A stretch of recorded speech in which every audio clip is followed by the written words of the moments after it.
James Turner for the untouchable true school sports. Let's go, baby. Bow! Be careful what you wish for because it can become a reality. Yeah. All right, Brennan Taylor here, True School Sports. I'm with one of the lifebloods of New Mexican boxing, my main man, Pat Holmes. Pat, great to have you on the channel. Thanks for having me. Appreciate it. It's been a pleasure to be in camp and get to know you. You're a key figure here in New Mexico for boxing. For the boxing fans that don't know you, like who is Pat Holmes? What's your role in boxing? You know, Pat Holmes is someone that just loves boxing. It's been a passion all my life, and New Mexico is, you know, been strong for me in boxing. A lot of support here, and it's a good breeding ground. It's turning into a stronger one as we go, as the years continue. Correct. And it was a strong breeding ground in the '90s, particularly because you had Johnny Tapia, Romero. You threw shows and you actually like helped promote those guys, if I'm not mistaken, right? Well, I put some shows on, and you know, I did a show in 2000. Johnny fought down there. Guy from Argentina and Pan Am. Danny was on the card, so we had some, you know, Jeff Mayweather had one of his fighters on. There's a lot of history, so we had some good people on the card. Yeah, definitely. Okay, now we got Angelo Leo, you know, New Mexico's favorite current boxing son. He's back. He's fighting for the title against Venado Lopez. First of all, before we get into that, like, what's your relationship with Angelo? How long have you known him and his dad? You know, since he turned pro. Yeah. Since Angelo turned pro, you know, he's, what I understand, he had a nice extensive amateur career, has done very well, but you know, he transferred it over to the pros and made that transition just perfectly. And that doesn't happen for everybody, and he made some adjustments, and for the best, you know, with the world title to show. Yeah, and he's fighting for another one soon. That's right. I asked you the question the other day when we were watching sparring. I said, man, what do you think about Angelo as a fighter in comparison to like the guys like Tapia and Danny Romero? How does he compare to those guys? You know, it's different styles. Look, you can. There's, you know, Johnny was, you know, look, his boxing skills. He had A+ boxing skills. He had an A+ chin. But he could keep you around to the deep rounds, 11, 12. You know, he's gonna stick in there, and if you're not ready, he's gonna stick it to you. He made for an exciting fight. He was a showman. Danny was a powerful puncher. He was more of a true puncher, you know. And you know, Angelo's got his own style. Angelo can box, and he's got some power also. And look, his style has brought him to this point right now. And New Mexico's real excited about it. For sure, it's going to be a huge event at the Timmy Coliseum. That's right. Venado Lopez, you know, he does he breaks a lot of rules in boxing, but he makes it work for him. How do you see the fight with him and Angelo? You know, he does. You're exactly right. He breaks the rules. You know, there's a couple things that he does. You know, he does. You know, great. It's kind of like basketball. Look, if you throw a behind the back pass and you throw it away, the coach sits you down. But if you throw it and someone dunks it, and all the crowd stand up and cheering. So he does get away with some stuff that you wouldn't normally teach, right? Johnny did too. Johnny got away with a lot of things you just don't normally teach, just unnatural ability. But as far as the mistakes, going back to the mistakes, maybe him starting out his career a little bit later, you know, he does do a few things, and I think Angelo's going to capitalize on those things. To be honest with you, in my personal opinion, I don't think Angelo's the type of fighter. I don't think he's seen anything like Angelo Leo. I think that he's going to see somebody in front of him that is going to capitalize on any kind of mistakes that he makes. He's going to suffer from those. Okay. So looking at two-time world champion, you know, Johnny. I know Johnny won the WBO and he won the IBF, and Angelo's kind of going that same route. He won the WBO champion now. Right. Essentially the IBF Johnny champion. won the WBA also. You know, and look, Angelo's young, strong. It's about your lifestyle outside the ring. Taking nothing away from anybody, but Angelo has earned a spot. He's earned a spot. Why? Not politically or any way, because it was a complete grind. You know, there's a story between, you know, that we can go on for hours talking about what his dad did to prepare. You know, they fought on these undercards. They fought on undercards I put on. They fought on different places. Tough opponents too. Tough opponents right off the bat. You know, nothing was kind of handed over, but he was willing to do that, to take those chances early, and he did, and it played in his favor. But he was the fighter that was you know, ready to accept all those challenges, and here we are. You know, here he is fighting for a second world title. Okay.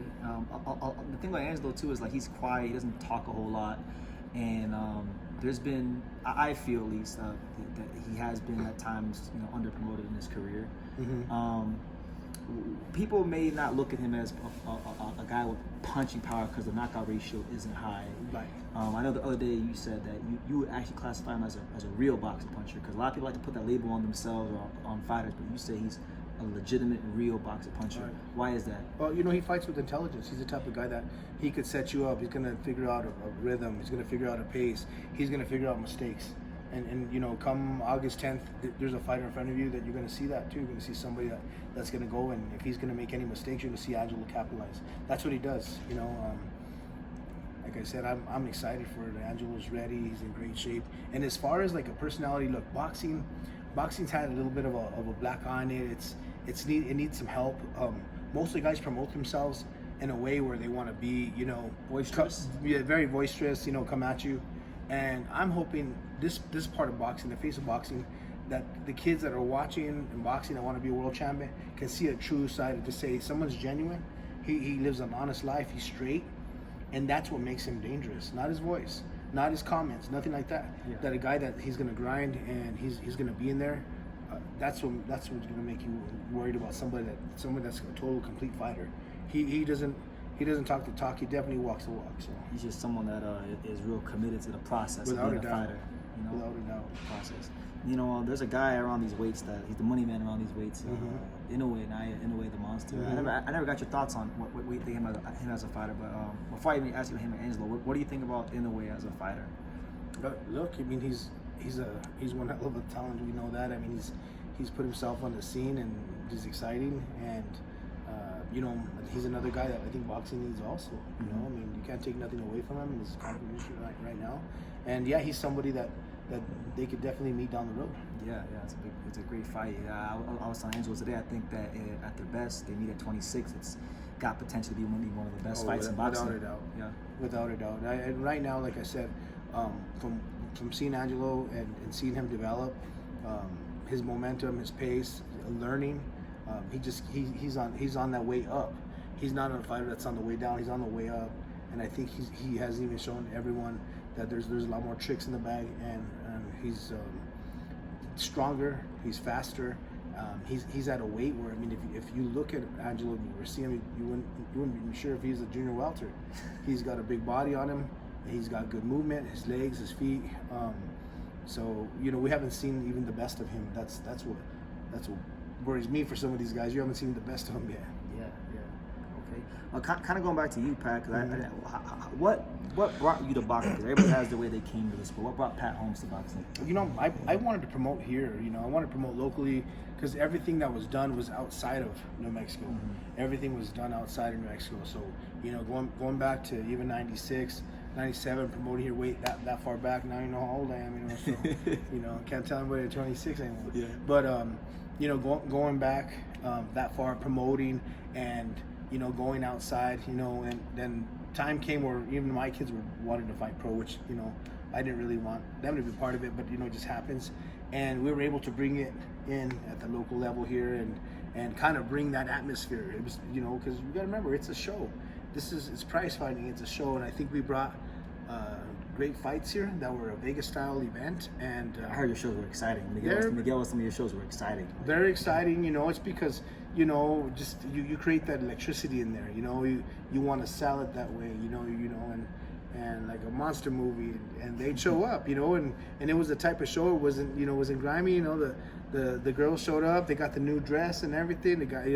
They were girl watching, and the guys were dressed up. They had somebody on the arm, and you know, a lot of popular people in the crowd. We've had actors. We'd have different people that showed up, politicians and everybody. Can you name some names? Just enjoying a great night of boxing. Always. Can you name maybe some of the names, the actors and actresses that showed up? You know, well, we've had like Longmire there. You know, we've had different, you know, Randy Travis, country singers, Ben and people like that, you know. So, you know, politicians like, you know, the senator, you know, Ben Ray Lujan, those guys, like people stuff like that, you know. Okay. So, you know, Holly Holmes, she's come down to come and see what we're doing on this side of New Mexico. She's come down. You know, there's been different people, you know, that's come down. So, even popular referees, Tony Weeks, you know, he's been down here coming to see what's going on down here. You know, so it's just the atmosphere you create. People just want to see boxing, and you just create a night of boxing. Give some of these guys a chance. You look, Angelo lit it up quite a bit on these cards. I've heard. Every time anybody, they asked, and he was, he was putting someone on the canvas all the time on my shows. They loved it, and now it's been a little while, because he had to put his work on in another scale, at the journeyman scale, and then finally to a world championship scale where he's at, and then he's able to come back and deliver something back to his fans here in New Mexico. So excited about that. It's a very beautiful thing. I think one of the first things I asked you when I first met you was, do you think? Because you told me I forgot what the number was, but you told me that Johnny Tapia sold a certain amount of tickets when you promoted him. I think it was like 10,000 or something. Like that. I think at the Pan Am, if I can remember right, I think we might have had anywhere from 10, 11,000 at the Pan Am. So the question I remember asking you was, if Angelo beats Venado Lopez to become champion, do you think he could be the kind of guy that could exceed those numbers in New Mexico? I don't see why not. Look, Johnny was a showman. He was tied to everybody. Everybody wanted to see him. His story sold. But Albuquerque is a town that has had some struggles in a bunch of ways with the city and things that were going on there. It needs a lift. And they're ready to rally around somebody and something. They have the soccer team now united. They have a few things they're rallying around. Angelo's that guy right now again for the boxing scene for them, and that he's somebody that they can grab onto and say, hey, let's run with us. Yeah. We're ready to represent and have our world champion represent Albuquerque again, represent New Mexico in general. Yeah. New Mexico, this is my first time in New Mexico these last 3 weeks or so. New Mexico, the impression I get is a lot of culture, a lot of history here. People are seem to be very proud to be from here, and they need a figure to represent. So I would agree. Without a doubt, it's a great place to be. We're here in one of the highest elevations. They call Denver the Mile High. We're higher than Denver, and it's a great place to come and work out and train. And of course, what better place to have boxing, right? Some guys they stay away and they're like, this might be a little too high for us, but it's a great platform. I love it. No, for sure. Last thing I'll ask you, because I asked you this the other day, you gave me a dynamite breakdown on this whole potential matchup between. I know he's got a fight coming up. I'll be there in LA. It's a matchup. Terence Crawford. His name keeps getting linked to Canelo. Right. At 168, he wants to try. He wants to dare to be great and try to go up there. Right. Some people see it as crazy, as a suicide mission. You don't see it that way. How do you see a potential Terence Crawford Canelo fight? Look, it's one thing about boxing. This isn't wrestling.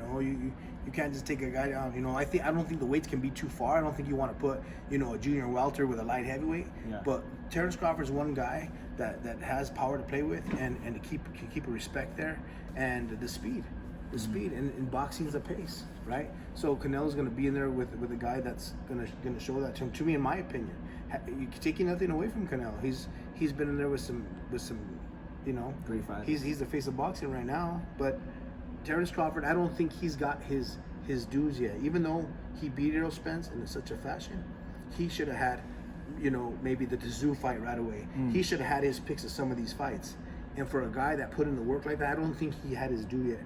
But his time is coming because the people respect him. The people respect what he did with boxing and what he, the way he put himself out there and said, here I am, and this is what I'm going to do to show you I'm the best. Even having said that, I don't think he's got his dues. I don't think he got the fights that he deserves yet, and he's looking for it. And I think Canelo's gonna pick and choose who he's gonna fight. Well, he did that. He's fighting Belonga. That's right. And Benavidez should have been another guy that people want to see great fights.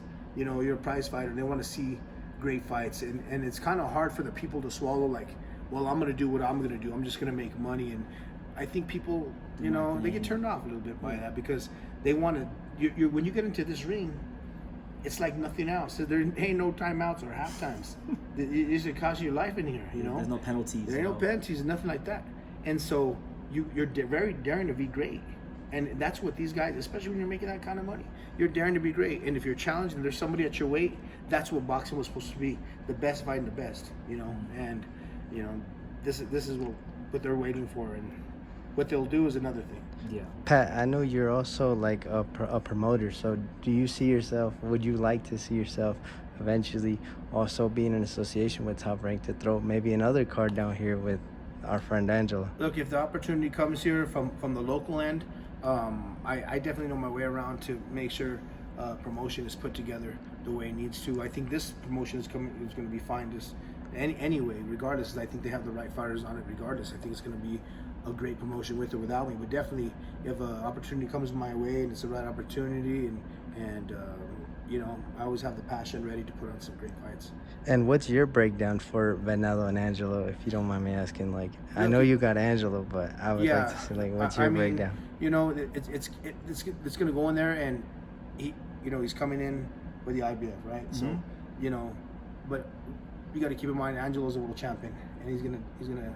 It's about dictating the fight, and right off the bat, right? Who's gonna go in there and dictate the fight? Who's gonna set the pace, right? And be strategic. To me, I see Angelo doing that. I see Angelo doing that in a bunch of different ways, establishing himself, and letting a fighter like that know that basically you're in here with another.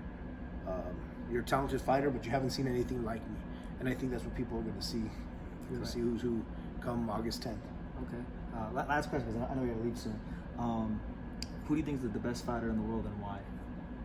Wow. Okay. Best fighter in the world. I have no choice but for me, in my opinion, I'm gonna give that to Terence Crawford right now.